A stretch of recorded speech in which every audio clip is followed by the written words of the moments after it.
যে এই লালিত ঝাকে দিল্লি পুলিশ কলকাতায় নিয়ে আসতে পারে, এটা যেমন একটা বিগ ব্রেকিং, তারই সঙ্গে সঙ্গে তুমি র্যালির কথা বলছো, সেই মিটিং মিছিলের কথা বলছো, যাই টুকরে টুকরে গ্যাং করেছে, যার ছবি আমরা দেখাচ্ছি। সৌরভ চক্রবর্তী লালিত ঘনিষ্ঠ এবং এই লালিত ঝা সংসদে হামলার মূল চক্রী, এনজিও পরিচালিত সন্ত্রাসবাদের মূল চক্রী, তারা র্যালি করছে, তারা মিটিং করছে, তারা মিছিল করছে।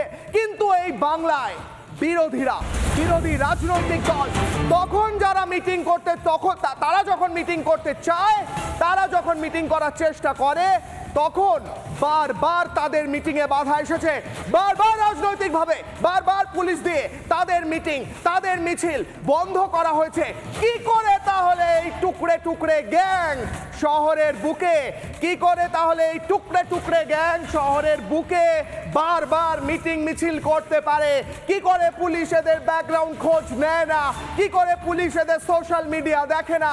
কি করে পুলিশ এদের কথোপকথন দেখতে পায় না?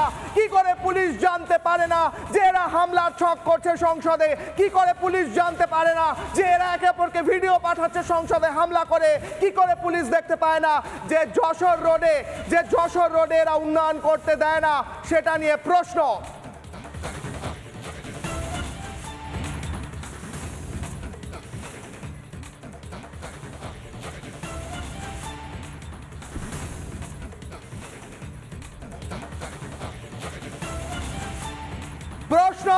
প্রশ্ন একদিকে কলকাতা পুলিশের অনুমতি নিয়ে মিটিং মিছিল করে গেছে এই টুকরে টুকরে গ্যাংয়ের সদস্যরা, একদিকে কলকাতা পুলিশের অনুমতি নিয়ে মিটিং মিছিল করে উন্নয়নে বাধা দিয়েছে এই টুকরে টুকরে গ্যাংয়ের সদস্যরা।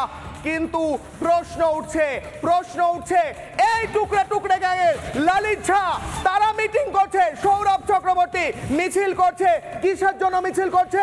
উন্নয়নে বাধা দেওয়ার জন্য মিছিল করছে। অপরদিকে দেখাবো এই মুহূর্তে আমার বাঁদিকে শুভেন্দু অধিকারীর মিছিলে পুলিশি বাধা। শুভেন্দু অধিকারীকে মিছিল করতে হলে কোর্টে যেতে হয়, আদালতে যেতে হয়, পারমিশন নিতে হয়। প্রশ্ন উঠছে এই বাংলায় তবে কি একের পর এক মিটিং মিছিলে বাধা এসছে, নওশাদ সিদ্দিকীর মিছিলে বাধা এসছে, নওশাদ সিদ্দিকীকে গ্রেফতার করেছে পুলিশ, বাধা দিয়েছে তার মিছিলে।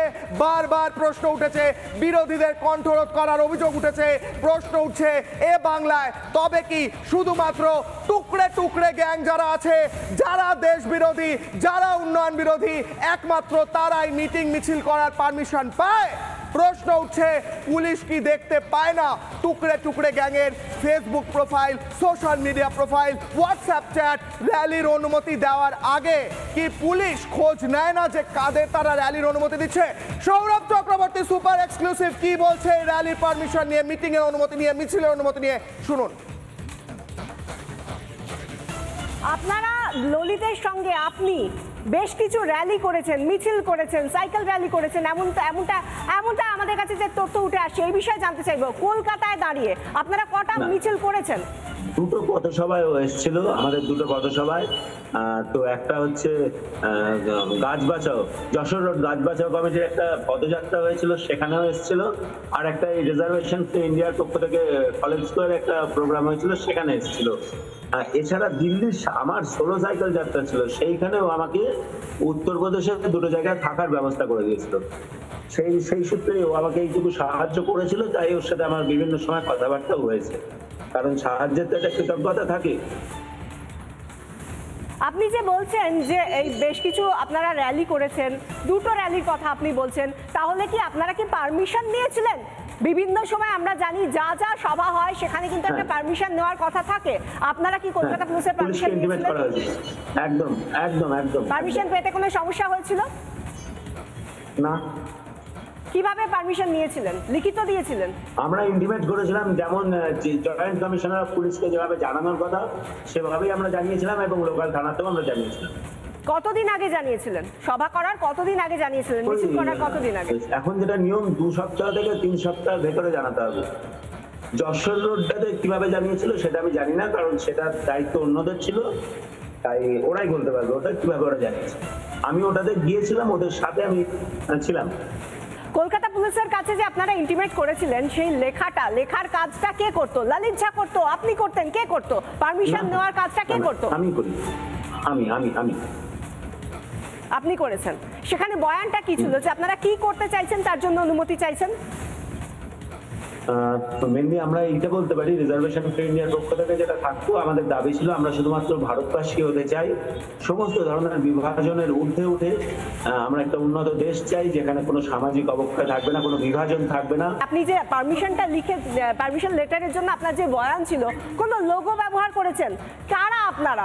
নিজেদের পরিচয়টা কি দিয়েছেন? কারা আপনারা? আপনারা যে একটা অনুমতি চাইছেন, কারা?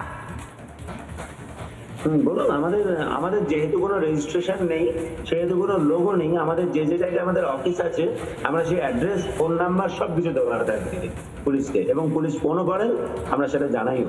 হয়তো বাড়িতেও এসে খবর নিচ্ছেন। কোথায় অফিস? আমাদের হাওড়া বাগনানে একটা আছে, হাওড়ার বাগনানে অফিস আছে, মানে আমরা ওখান থেকেও করি, শ্যামনগর থেকেও করি। সেই অফিসের রেজিস্ট্রেশন রয়েছে? না না না, অফিস আমাদের তো রেজিস্টার্ড সংগঠনই নয়। আপনার রেজিস্টার্ড সংগঠন নয়, আপনাদের অ্যাড্রেস রয়েছে অথচ রেজিস্টার্ড সংগঠন নয়, পুলিশ অনুমতি দিয়ে দিল সভা করার জন্য? পুলিশ দেখুন ইন্টিমেট করা হয়, পুলিশ তো ইন্টিমেট করলে তো পারমিশন আর ইন্টিমেট, কারণ আমাদের তো হয়তো 4-5 জন 10 জনের একটা সভা হয়,